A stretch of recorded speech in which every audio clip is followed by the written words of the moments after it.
주기도문 하심으로 새벽 예배를 하나님께 드리겠습니다. 하늘에 계신 우리 아버지, 아버지의 이름을 거룩하게 하시며 아버지의 나라가 오게 하시며 아버지의 뜻이 하늘에서와 같이 땅에서도 이루어지게 하소서. 오늘 우리에게 일용할 양식을 주시고 우리가 우리에게 잘못한 사람을 용서하여 준 것 같이 우리 죄를 용서하여 주시고 우리를 시험에 빠지지 않게 하시고 다만 악에서 구하소서. 나라와 권능과 영광이 영원히 아버지의 것입니다. 아멘. 다 함께 찬송 335장을 부르겠습니다.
오늘 읽고 묵상할 말씀은 요한복음 15장입니다.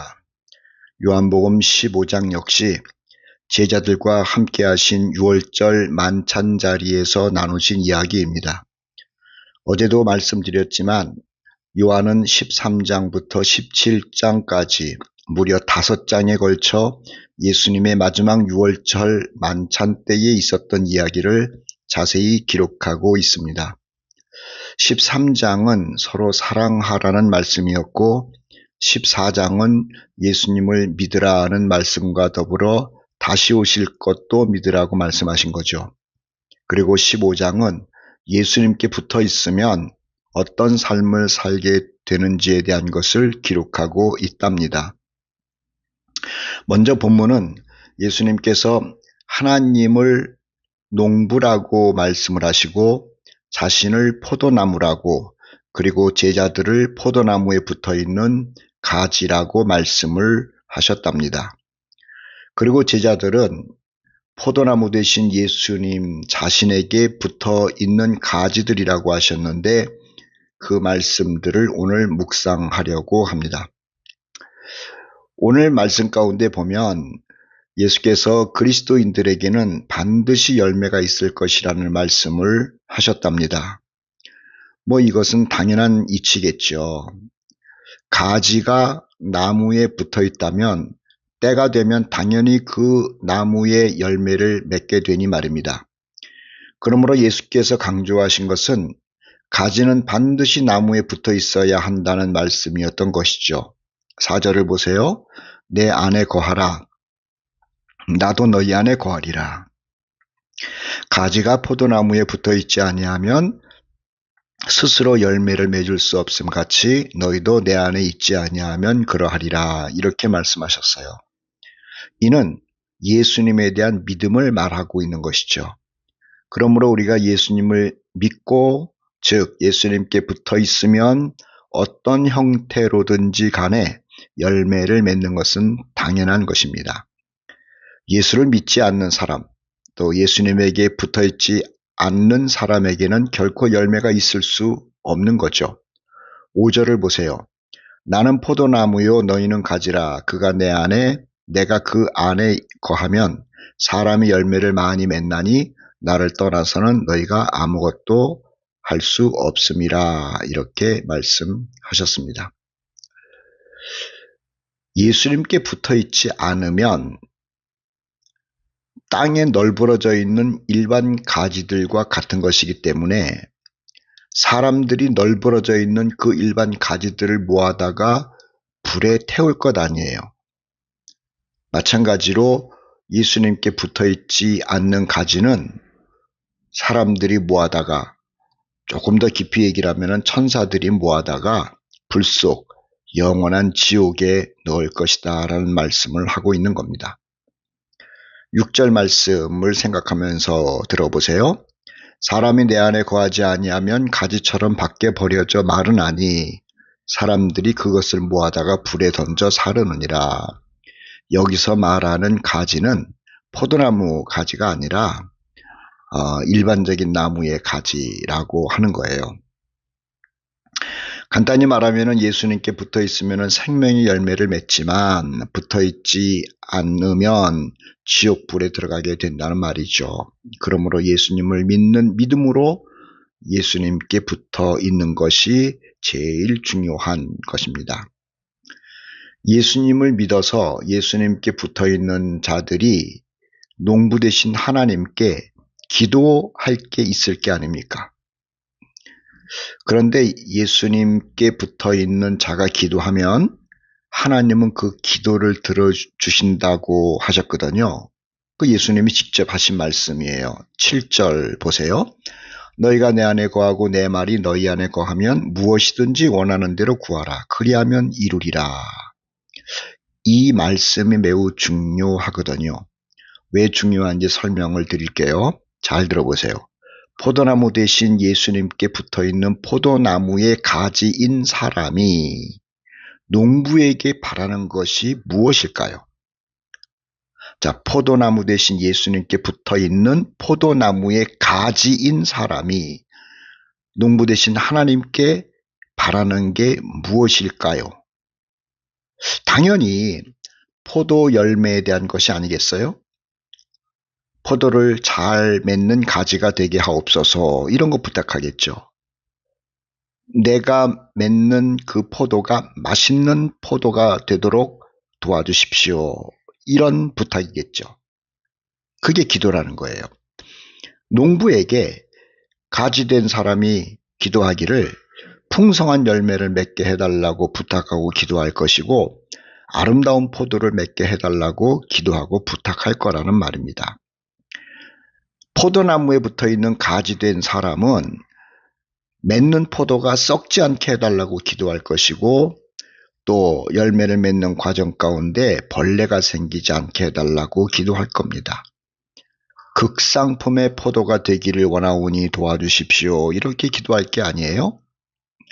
분명히 포도나무에 붙어있는 가지라면 이런 바램을 가지고 또 하나님께 농부 되신 하나님께 기도할 거라는 거예요. 그러니 포도원의 농부 되신 하나님께서 가지가 이런 기도를 한다면 안 들어주시겠느냐라고 하는 것이죠. 그리스도인들이 드리는 기도는 늘 그런 기도라는 거예요. 열매를 맺기 위한 기도죠. 여기서 말하는 포도 열매는 갈라디아서 5장 22절과 23절에 나오는 성령의 열매라고 해도 될 것입니다. 이렇게 기록되어 있습니다.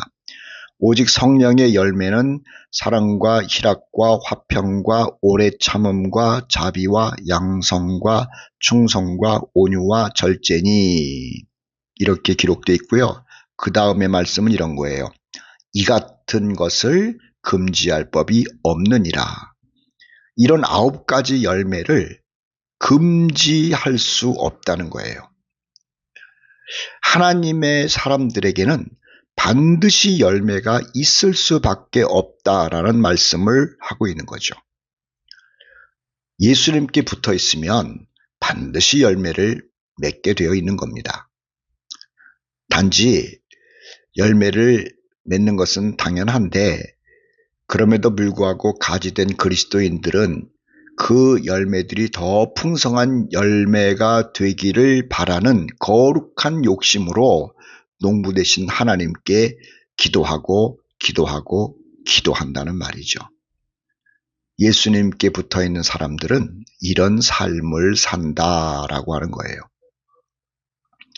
또 하나 오늘 본문 가운데 예수님께 붙어있는 사람들은 예수님의 사랑 안에서 살면서 그 사랑으로 인한 기쁨을 누리는 삶을 산다고 말씀하고 있습니다.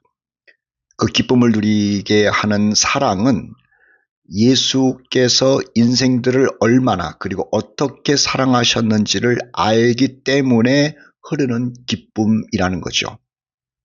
그리고요, 또 하나는 예수께서 주신 계명이 있지 않습니까? 서로 사랑하라는 말씀의 계명이요. 이것을 실천하는 가운데 놀라운 기쁨을 누리면서 사는 것이 그리스도인의 삶이라고 말씀하고 있는 거죠. 9절과 14절까지의 말씀을 읽을 테니까 잘 들어보세요. 아버지께서 나를 사랑하신 것 같이 나도 너희를 사랑하였으니 나의 사랑 안에 거하라. 즉 주님의 사랑을 기억하라는 거예요. 내가 아버지의 계명을 지켜 그의 사랑 안에 거하는 것 같이 너희도 내 계명을 지키면 내 사랑 안에 거하리라. 주께서 주신 서로 사랑하라는 그 말을 지키면서 살라는 거예요. 내가 이것을 너희에게 이름은 그 다음에 중요해요. 내 기쁨이 너희 안에 있어 너희 기쁨을 충만하게 하려 함이라. 그래서 주님의 사랑을 기억하고 주님께서 서로 사랑하라는 말을 순종하라는 거예요. 그러면 기쁨을 충만하게 누린다는 거죠. 계속 읽겠습니다. 계명은 곧 내가 너희를 사랑한 것 같이 너희도 서로 사랑하라 하는 이것이니라. 사람이 친구를 위하여 자기 목숨을 버리면 이보다 더 큰 사랑이 없나니 너희는 내가 명하는 대로 행하면 곧 나의 친구라. 이렇게 말씀을 하셨다는 거예요. 여러분과 저는 예수께서 우리를 어떻게 사랑하셨는가를 한순간도 잊지 않고 사는 사람들 아닙니까? 자신의 생명을 내놓으시면서 사랑하신 예수님의 사랑을 우리는 알고 또 순간순간 기억하고 사는 사람들이잖아요. 그 생각을 할 때마다 우리는 감사하게 되고 또 속에서 솟구치는 기쁨을 누리게도 되고 예수님의 그 사랑 때문에 이 복잡하고 힘들고 속상한 세상 가운데서도 힘이 나지 않습니까? 그게 그리스도인들이 사는 모습이라고 말씀하고 있는 거예요.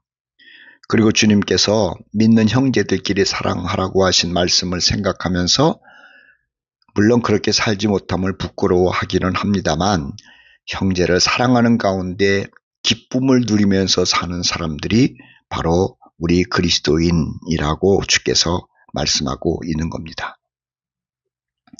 또 오늘 15장 말씀의 이야기는요. 그리스도인의 삶은 영적 세계를 훤히 아는 삶을 산다고 말씀하고 있답니다. 물론 저절로 영적 세계를 아는 것은 아닙니다. 예수님께서 알려주셨기 때문에 그 세계를 알고 산다는 거죠. 15절 말씀 보세요. 이제부터는 너희를 종이라 하지 아니하리니 종은 주인이 하는 것을 알지 못함이라 너희를 친구라 하였노니. 자, 그 다음이 그 말씀이에요. 내가 내 아버지께 들은 것을 다 너희에게 알게 하였음이라. 예수께서 우리에게 아버지에 관한 것을 다 말씀했대요. 즉 영적 세계를 말씀했대요. 그래서 우리는 영적 세계를 알고 사는 사람들이라고 하는 거예요. 영적 세계를 아는 것이 특별한 사람에게만 제한되는 게 아니라는 말씀이죠. 예수님을 믿어서 그에게 붙어있는 사람은 누구나가 그 영적 세계를 알 수 있도록 하셨어요. 무엇을 통해서요? 성경을 통해서 알 수 있게 하신 거죠. 성경은 예수님을 믿고 예수님께 붙어있는 자들을 위해서 쓰여졌다는 것을 아세요? 물론 모든 세상 사람 누구나가 읽고 그 가운데서 예수님을 만날 수도 있습니다만은 원래적으로는 예수님을 따르되 믿음 약한 자들의 믿음과 또 믿는 자들에게 영적인 세계를 알도록 하기 위해서 주신 것이 성경인 겁니다. 요한도 복음서를 쓴 이유를 20장 31절에 이렇게 기록하고 있어요. 오직 이것을 기록함은 너희가 누굽니까? 예수님을 따라다니는 사람들이죠. 예수께서 하나님의 아들 그리스도이심을 믿게 하려 하며 아직 믿음이 약한 사람들에게 믿도록 하기 위해서 이 요한복음을 썼다는 거예요. 그리고 또 너희로 믿고 그 이름을 힘입어 생명을 얻게 하려 함이니라 이렇게 말한 거죠. 다른 성경도 쓰인 것을 가만히 보면 다 믿는 자들의 깊은 영성을 위해서 쓰여진 것이라는 것을 우리가 알 수 있답니다. 로마서도 로마의 그리스도인들을 위하여, 고린도 전후서도 고린도에 있는 성도들을 위하여, 데살로니가 전후서도 데살로니가 교회 형제들을 위하여, 에베소서나 빌립보서나 골로새서나 다 마찬가지고요. 요한계시록도 주님을 믿고 있는 사람들을 위해서 쓰여진 책이라고 하는 거죠. 왜냐하면은 주님을 믿는 사람들로 하여금 영적 세계를 알면서 살도록 하시기 위한 주님의 특별한 은혜라고 하는 거예요. 그러므로 믿는 우리에게 영적 세계를 깊이 알도록 주신 말씀인 줄 알고 그 성경을 묵상하고 공부하는 것은 당연한 겁니다. 그리스도인은 영적 세계를 훤히 아는 사람이라는 것 아시고요. 또 열심히 그 세계 속에서 춤을 추며 살기 위하여 주의 말씀을 우리 공부하고 해야 할 것입니다. 또 그러면서도 예수님은 그리스도인의 삶은 말이에요. 세상에서 미움을 받는 삶이라는 것을 말씀하셨답니다. 이 또한 당연히 따라오는 것이라고 말씀하신 거죠. 그리스도인은 예수님으로부터 오는 기쁨이 있는가 하면 반면에 세상으로부터는 미움을 받는 삶을 산다고 예수께서 말씀하셨어요. 이거 꼭 기억해야 되는 거죠. 19절 20절 말씀 읽을 테니까는 들어보세요. 너희가 세상에 속하였으면 세상이 자기의 것을 사랑할 것이나 너희는 세상에 속한 자가 아니요 도리어 내가 너희를 세상에서 택하였기 때문에 세상이 너희를 미워하느니라. 내가 너희에게 종이 주인보다 더 크지 못하다 한 말을 기억하라. 사람들이 나를 박해하였은즉 너희도 박해할 것이다. 이렇게 말씀하셨어요. 즉 그리스도인은 세상에 살면서 열매도 맺지만 영적 세계 속에서 살기도 하지만 기쁨도 있지만 세상으로부터는 모진 핍박과 박해, 미움을 받으면서 살게 돼 있다라고 예수님이 말씀하신 거죠. 세상이 예수님을 미워했던 것처럼 예수의 영을 가지고 사는 우리 그리스도인들을 미워할 것이라는 말씀을 하신 거예요. 여러분과 저는 이 세상 사람들에게서는 존경받고 칭찬받을 수 없는 사람이라는 겁니다. 우리가 아무리 좋은 일을 하고 선한 일을 한다 하더라도 여러분과 제가 그리스도인이라는 것이 알려지면 그때부터 세상 사람들은 우리를 미워한답니다. 참 신기해요. 그런데 사실 신기한 게 아니라 예수께서 미리 말씀하신 겁니다. 그리스도인들이 꾸는 가장 허황된 꿈 중에 하나가 뭔 줄 아세요? 예수님 잘 믿으면 세상에서 잘 되고 칭찬을 받고 존경을 받게 될 것이라는 거예요. 아니에요. 그리스도인은 좋은 일을 하면 할수록, 선하게 살면 살수록, 하나님께 영광을 돌리면 돌릴수록 영광과 존경이 커지는 것이 아니라 미움을 더 받게 되고 나아가서는 박해도 받게 되는 사람들이라고 하는 거죠. 그러므로 우리는 세상으로부터 영광을 기대하면 안 되는 겁니다. 우리는 어디에 소망을 둬야 되느냐 하면 다가올 천년왕국과 새하늘과 새 땅에 들어가서 하나님으로부터 칭찬과 영광을 받게 될 것을 기대하고 살아야 되는 것이죠. 우리에게 올 그 영광이라고 하는 것은 세상의 어떤 것과도 비교할 수 없는 놀라운 영원한 영광이라는 것 생각하면서 이 세상에서 예수 때문에 당하는 박해와 핍박이 있다 할지라도 우리는 잘 이겨내야 할 겁니다. 오늘 우리는 예수께서 6월절 만찬 때 제자들에게 하신 말씀들 중에 15장의 말씀을 묵상했어요. 묵상한 말씀 마음판에 새기시고 포도나무 되신 예수님께 꼭 붙어서 주님이 말씀하신 그리스도인의 삶을 착실히 잘 살아가는 우리 성도들이 되시기를 예수 그리스도의 이름으로 축복합니다. 아멘. 찬송 384장을 부르도록 하죠.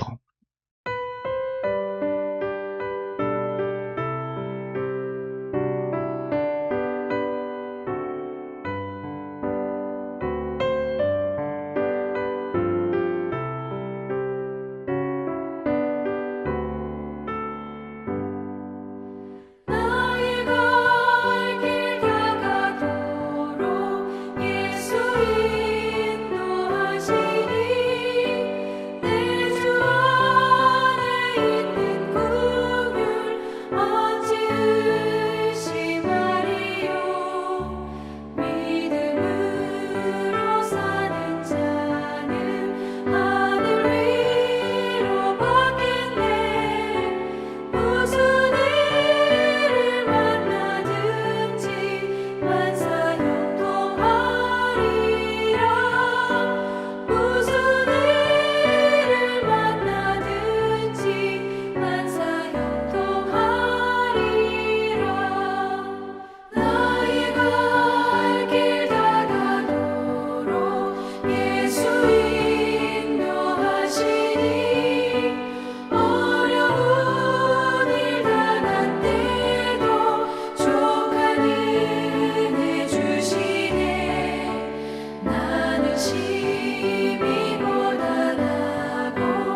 사랑과 은혜가 풍성하신 하나님 아버지, 오늘은 6월절 만찬 때 예수께서 제자들에게 하신 말씀 가운데 요한복음 15장 말씀을 읽고 묵상해 보았습니다. 우리 주 예수 그리스도에게 붙어 있어야 된다는 말씀을 하시고, 예수님께 붙어 있는 자는 반드시 열매 맺게 돼 있다고도 말씀하시고, 예수님께 붙어 있는 자는 좋은 열매, 풍성한 열매를 맺기 위하여 늘 기도하는 삶을 산다는 말씀도 우리가 살펴보았습니다. 물론 하나님이 응답해 주신다는 것도 들었습니다. 아버지 하나님, 이 말씀 같이 우리 주님 안에 꼭 붙어 있게 하여 주시고, 또 열매 맺도록 하나님께 기도할 때마다 하나님이여 우리의 기도를 응답하시고 풍성한 열매 맺어 하나님께 영광 돌리는 우리 형제 자매들 되게 하여 주시옵소서. 우리가 예수님 때문에 구원받았는데 예수님께서 알려주신 영적 세계 깊이 경험케 하여 주시고 예수님이 주시는 기쁨을 누리며 살게 하옵소서. 세상 속에서는 그리스도인들의 미움을 받고 박해를 받을 거라고 말씀하셨습니다. 주께서 하신 말씀 마음판에 새기면서 예수님 때문에 당하는 고통 가운데 힘들어하지 않게 하여 주시고 오히려 하늘에서 상이 큰 것을 알고 늘 승리의 길을 걸어가는 주의 자녀들 되게 하여 주시옵소서. 오늘도 주님 안에 꼭 붙어서 열매 맺으며 하나님께 영광을 돌리는 삶을 살아가는 우리 형제들 될 수 있도록 하나님이 역사하여 주실 줄 믿으며 우리를 죄에서 구원하시고 우리와 함께 하시는 예수 그리스도의 이름으로 기도합니다. 아멘. 오늘도 우리 주님 말씀 따라서 승리하는 형제들 되시기를 주님의 이름으로 축복합니다.